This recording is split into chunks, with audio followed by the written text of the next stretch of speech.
All right, blasting capitalism, Congresswoman Alexandria Ocasio-Cortez is taking her attacks one step further. Take a listen to this. The most important thing is the concentration of capital, and it means that we seek and prioritize profit and the accumulation of money above all else, and we seek it at any human and environmental cost. That is what that means. And to me, that ideology is not sustainable and cannot be redeemed. What we are reckoning with are the consequences of putting profit above everything else in society. That was her definition of capitalism. That's what she said the definition of capitalism is. Joining us now to react is Dan Henninger from the Wall Street Journal. He is part of the editorial team and a Fox News contributor as well. I think that she needs a dictionary of some type because she doesn't know what capitalism is. It's, when the means of production are in private hands as opposed to in state hands or government hands. Socialism versus capitalism. What do you think of her interpretation of what she thinks capitalism is? Well, I've read through a lot of that interview she gave down there in Texas. That's about the most coherent thing that she said. Among other things, she remarked that Ronald Reagan's presidency was racist. Franklin Delano Roosevelt's New Deal was also racist. So she was really on a roll down there. And the danger in her remarks on capitalism is not so much that the Democratic Party is going to adopt Ocasio-Cortez's version of socialism. It's that I think a lot of the Democrats are intimidated by her large presence. I mean, she was the most popular person to appear down there at the South by Southwest conference. And so they begin to sort of move in her direction.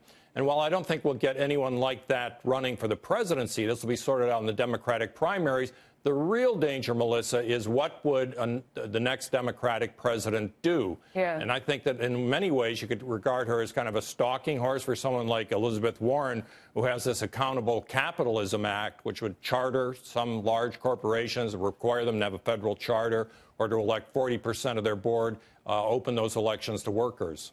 I don't know if Republicans are really pointing out, though, the hypocrisy in her argument, in the sense that she says she's for the people, but what she's advocating, socialism, is a government takeover of resources. So basically, it's a power grab for her.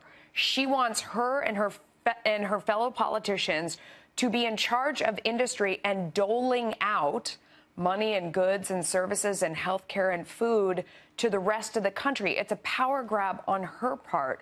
Wouldn't it be good for people to point that out? She's not a friend of the people. She wants to be the boss, as she said. I'm the boss. I'm in charge.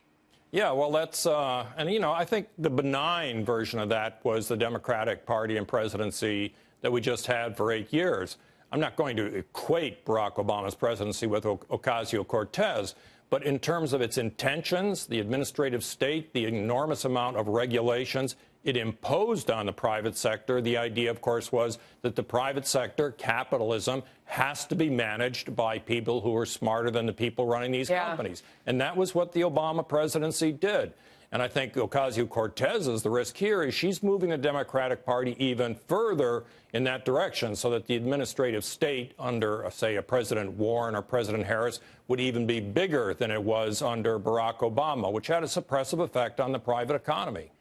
That's a great point. She also listen to what she had to say about automation as well. Play that soundbite for us.